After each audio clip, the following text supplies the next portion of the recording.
From the campus of the University of Nebraska at Omaha, Consider This with Kathy Wyatt, a program of issues and information behind today's news.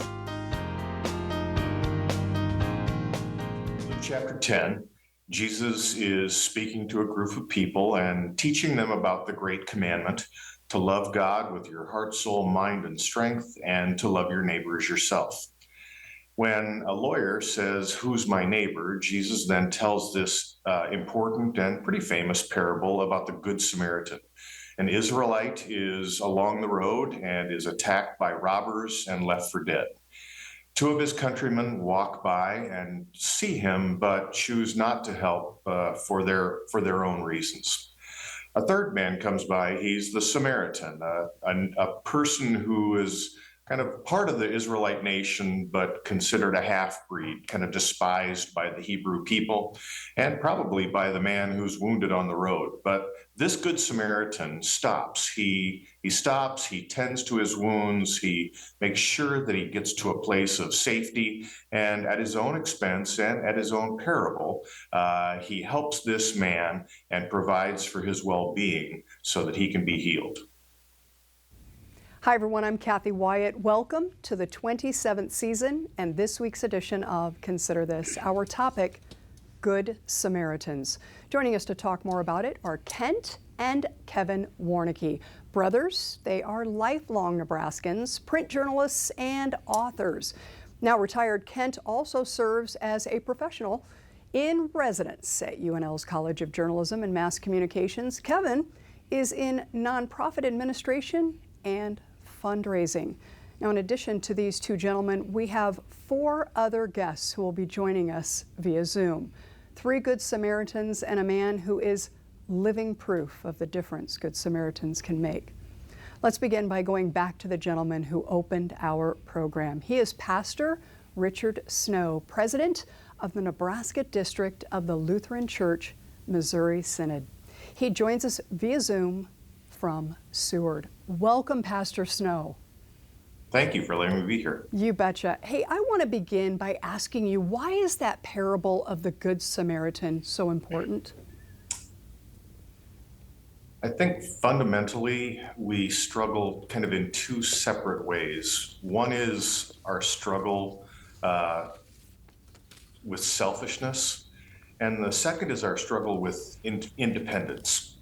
Selfishness, we often hesitate to help others because of what it may cost us or what kind of inconvenience there might be, or even kind of a question of our own competency of how we can help. And then with independence, we struggle with being reliant on others or in somehow being indebted to others. And so this parable and the whole idea of Good Samaritan really confronts both the issue of not only being a helper, but being helped. And that's really what we see. To live in community means we need both. We need you to be a helper, and we also need to have people receive that help. And that's really, I think, it's all about community. That's why this parable is so important. Well, and you know firsthand what this is all about. Briefly tell us your own Good Samaritan story. Well, I have more than just one, but in this case, I was traveling from Seward to Norfolk. I was going up to help. I thought I was going to be a Good Samaritan, helping my son and daughter-in-law as they just bought a new house and were, getting things ready and things painted and all that sort. I was in between David City and Rising City, and not being compliant with a recall to my vehicle, found myself with a burning vehicle in the middle of the highway. Multiple people stopped to help me kind of unload the vehicle, calling 911. A truck toward the end came with a fire extinguisher when it was too late.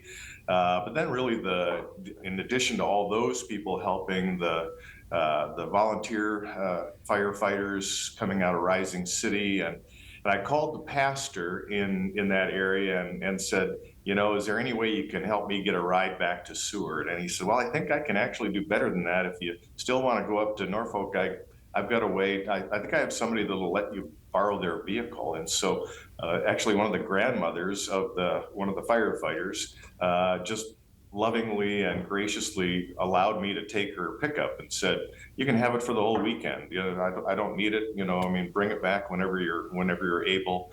And so kind of just all along the way, helper after helper after helper came to my aid in the midst of a burning vehicle.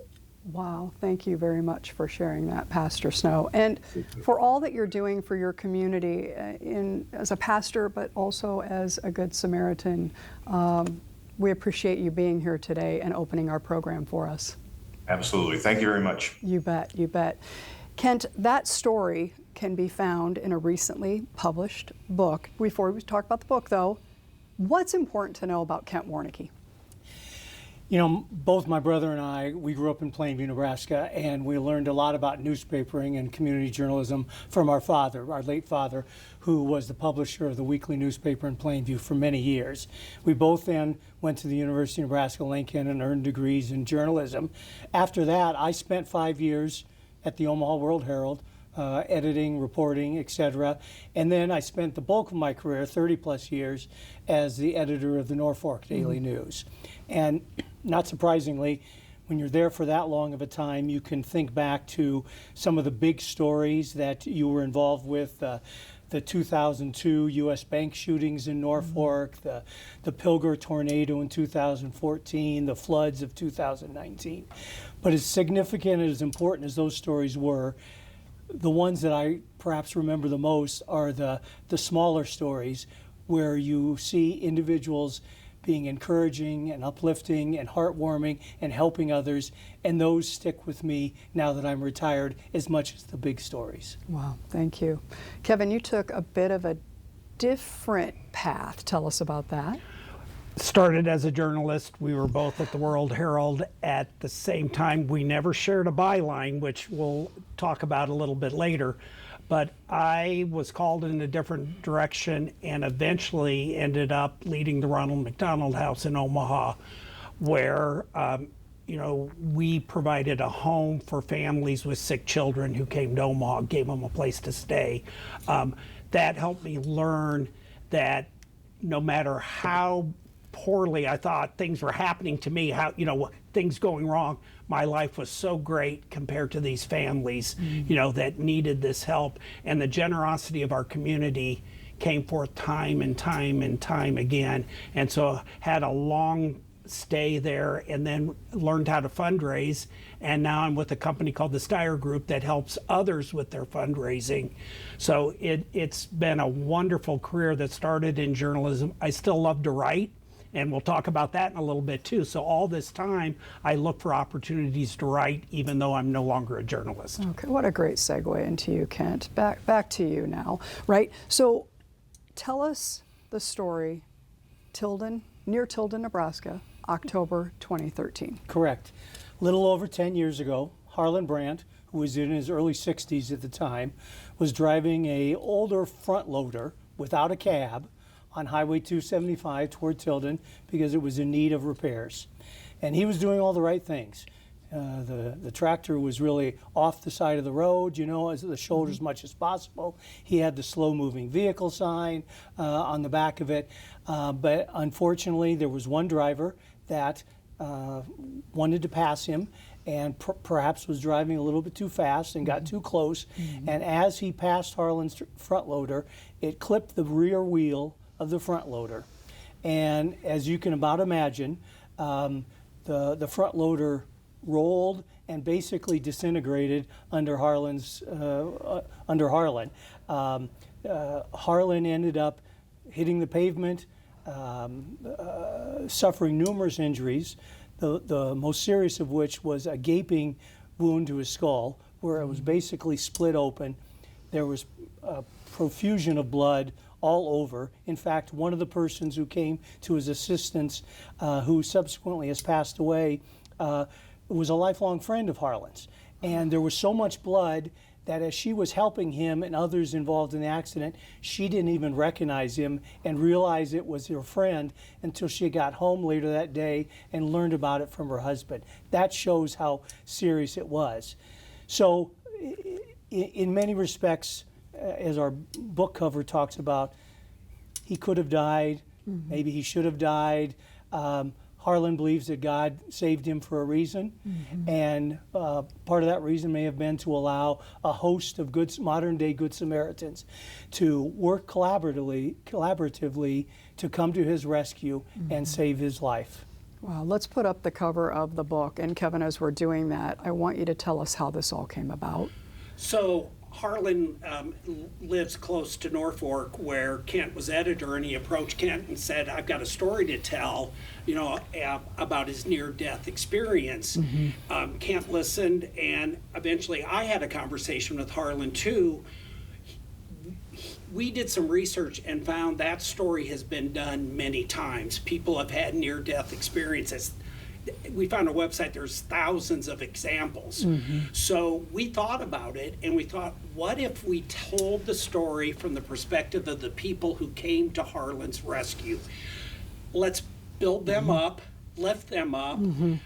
These are unsung heroes. Volunteers, many of them came. They didn't have to stop, just like the Good Samaritan, but they did. They helped him. So let's tell it from their perspective. So Harlan starts the story. Then we go from the first person on the scene, second person, third person, the rescue folks, ER doctors, and on and on and on from their perspective. Wow. And so that's what we wanted to tell, because we found there hadn't been a story told that way before. And we just happened to have the first gentleman, Truman Rossman, and his wife, Janelle, were the first folks to actually be on the scene of the accident and stop, right? And so we have them with us here today. I want to ask, first of all, to the two of you, welcome, by the way. Do you remember why you were out and about that day? We was coming back from Norfolk from a doctor's appointment. And so what do you remember seeing that caught your eye and really prompted you to stop? We was probably a good quarter of a mile away, and all of a sudden I seen a big old cloud of dust. Caught my eye, and out of that cloud of dust I seen two big old black objects flying in the air. And then I realized there was something serious going on. What was the first thing that so you stopped the car, you're getting out of the car, what are you remembering about those first impressions? I was trying to analyze what was going on, what was happening, and I seen the tractor was in the ditch. And I seen a big, the rear end of the tractor sitting on the southbound lane of the highway.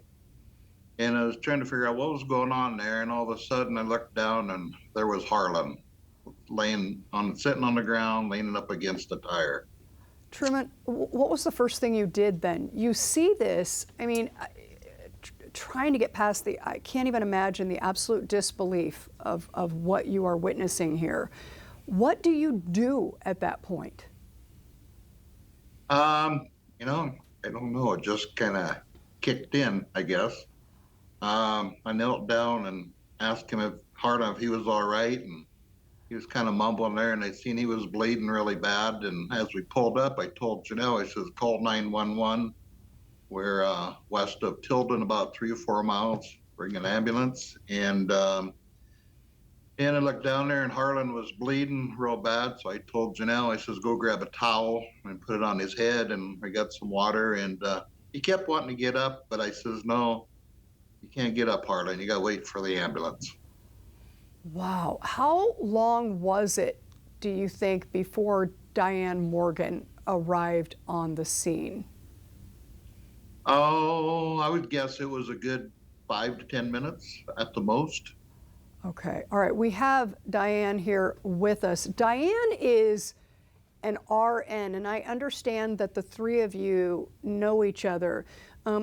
Diane, as an RN, you are exposed to a lot of different situations. This must have been, though, I can't even imagine. Talk to us about your drive up to that accident.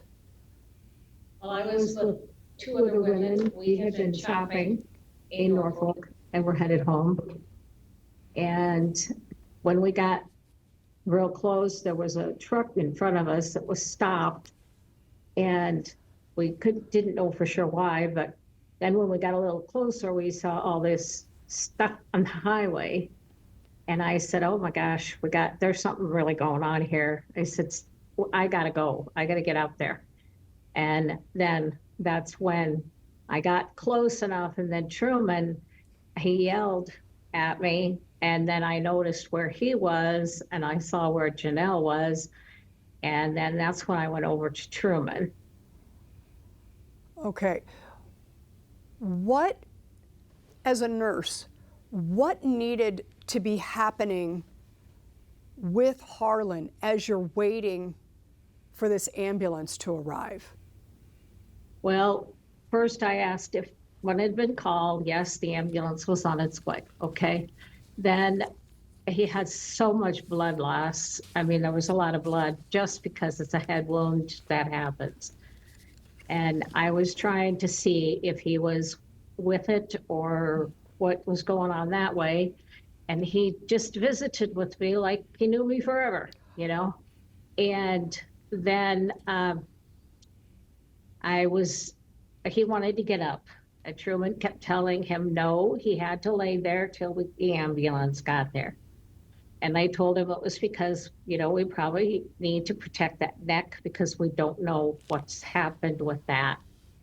And then I asked him if it was okay to take that towel back so I could see what was underneath it. And he said, oh yeah, that's fine, And when I opened it up, I knew it was gonna be bad, but I could see the brain tissue. Knew then we were in trouble. We had to get him out of there as soon as possible. And about that time, just shortly after, Truman was busy trying to keep him down. So, because he kept wanting to get up. We said, oh, you can't get up. The ambulance came in, we got a collar on him, and they loaded him in. The gentlemen that were driving the ambulance, they wanted to know whether we should go to the next town or go all the way to Norfolk, which wasn't that far. And I said, this man needs to go to Norfolk. I said, get your siren on and get your lights going and get out of here. And I said, we'll notify Norfolk you're on your way. And so that's what we did. So we needed to get him out of there. We had blood control at that point.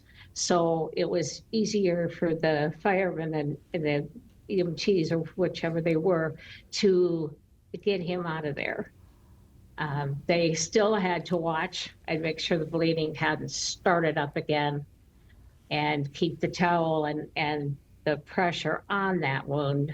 Plus, at the time, we didn't know how many wounds there really were.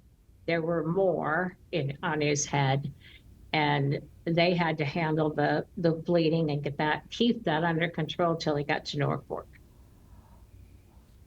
Okay, Truman and Janelle Rossman, Diane Morgan, the first three to arrive at the scene, and that was 2013. So we fast forward now more than a decade, right? I have to ask, just based on what you have shared, how did this change your lives? I mean, you are the epitome of Good Samaritans, right? How did that experience change your life? And Diane, I want to start with you. How? Well, it made me realize once again how fragile life really is, that it can take something like this and have it turn out. I was not expecting a good outcome. I was really worried about the man. But, and that's, I think, what I remembered the most was thinking, oh my goodness, You know, life is so fragile and it can happen so fast. Oh, okay. Thank you. Truman and Janelle, what about you? It's kind of amazing how things happen so quick and fast. You know, when they loaded him up, I said, boy, Harlan, I hope you make it, bud. And it just, I don't know, it just makes you respect life a lot more. Okay. Truman and Janelle Rossman and Diane Morgan are 3 Good Samaritans. Thank you so much for sharing your time today, and goodness for being on the scene the way that you were and doing what you did and believing what you believe to get him where he needed to be. So thank you for joining us and for being that for Harlan. You're welcome. Thank you. You bet. The man whose story has been called a miracle by many joins us now via Zoom near Oakdale. I want to welcome Harlan Brandt. Harlan, how are you doing these days? I'm doing pretty good. I have a hearing loss, 60% hearing loss in my left ear. I've never had a headache or dizziness from the day of the accident to this day. We've talked with 3 of your Good Samaritans on this program. What would you say to them and to the other folks who were there for you in your time of need? God sent me to have them sent to me because they stopped and rendered aid. And as far as I'm concerned, thank you for what you did. Thank you for being there with me, and the Tilden and Neely fire departments and EMTs and the Good Samaritans to stop by my side. I would say they're a band of brothers and sisters that are humble heroes. Harlan, how are you paying this experience forward? Okay, the one thing I can tell you, I asked why I was chosen. I've been to hundreds and hundreds of pastors and priests. I just asked, why was I chosen? We're chosen at baptism as a Christian. At confirmation, you're a Christian teacher. I went to another pastor and he says, when you were given life back, like Lazarus was given back life in the Bible. So you have to keep God in your heart and your mind at all times and tell people your story. So that shows that Jesus is still working today. What was your, I know you talk about this quite a bit with folks, Harlan. What was your most recent experience in sharing your story? I would say, God sends me to 2 to 3 people a week, and I tell them my story. And doctors, I'll go in, and when I go in for an examination, they'll sit down and talk to me what they have experienced and what I should experience. Pastors will call me and ask, how should I deal with this and everything? Because you had a next to death experience. How do we deal with it? We've never experienced anything. All we do is read about it and hear about it in storybooks. So that's about all I can tell you on that deal. It never know what's going to confront me 2 to 3 times a week. God sends me somebody. Well, Harlan Brandt, on behalf of our viewers everywhere, I just want to thank you for sharing, having the courage to share a miraculous story. Keep sharing that with people. Keep inspiring them. Keep showing them all the good that can come from something that was obviously very, very tragic. With the support of those people in your community, walking with you every step of the way, you are here with us today. And I just want to thank you very sincerely for doing that for us. If everybody, well, Kent and Kevin have my telephone number. They can give that to people. They want me to come and talk, and Kevin and Kent can come and talk. They're very gifted people, and God sent me both of them to me to help me write my book. So Well, I appreciate that. They've sent them to us today, Harlan. So we're going to go ahead and thank you again. Wish you well with the rest of your day and your journey moving forward. Okay, thank you, Kathy. You have a good day. You too, Harlan. Thank you so much. Okay, so authors of a book here with us today, right? Saving Harlan Brandt. Kent, final thoughts. Yeah, It's really a privilege that we had the opportunity to tell Harlan's story, and also to interview the Good Samaritans along the way, and to show how they came together to really work together to save Harlan's life. It makes me proud to be a Nebraskan. It's, Nebraskans at their best is what this story is all about. And we were also pleased that as part of the book, we solicited other Good Samaritan stories, because Harlan's is a very compelling one, but it's only one. And so pleased that so many different Nebraskans, including Governor Pillen and both of our U.S. senators and members of the congressional delegation, were all more than happy to share their own Good Samaritan story, and that we could make that part of the book to show that this is not an isolated example, that Nebraska, rural Nebraska, is full of modern day Good Samaritans. Yeah, I wanted to, Kevin, in the 2 minutes that we have remaining, speak a little bit more to, this is a statewide program, right? And I think oftentimes those people further out feel a little bit forgotten. And you know what? Today we've seen the amazing things that can happen when people pull together. Thoughts on that? And that epitomizes rural Nebraska. I mean, there are great people all over our state, but sometimes the folks away from Omaha and Lincoln, they need their stories told too. And so another thing we did with this book is we found what in journalism terms would be sidebars, but we found little stories about sometimes volunteers pay to be EMTs. I mean, they're paying to be volunteers. And so we found these, we call them sidelights, additional stories, and that's what we love doing. We love telling stories. So this was a story with many other stories that emerged from it. I want to ask you, each have 30 seconds for this. How is your life different having done this book and been through everything that you've been through, Kent? Unlike Kevin, this is the first time I've been involved in writing a book. So it was an interesting experience. It was a rewarding experience, a challenging one. It is very gratifying to have people come up and say, I read the book, thank you for telling it. Yeah, about 15. And it was a great opportunity to work with my brother. And we still talk to each other after 2 years of writing. We made it through that process, and we're still buddies and brothers. Well, let's put up a picture of the book. I want people to see this. This is Saving Harlan Brandt, a Survivor, and His Good Samaritans. I'm talking with Kent and Kevin Warnicki. I want to thank you guys, obviously, and our Good Samaritans who joined us in the program, and of course to Harlan Brandt. Oh, thank you very much for sharing your time. Our pleasure. Yeah, thank you. And your stories. Thank you. And thank you all for watching. We'll see you next week.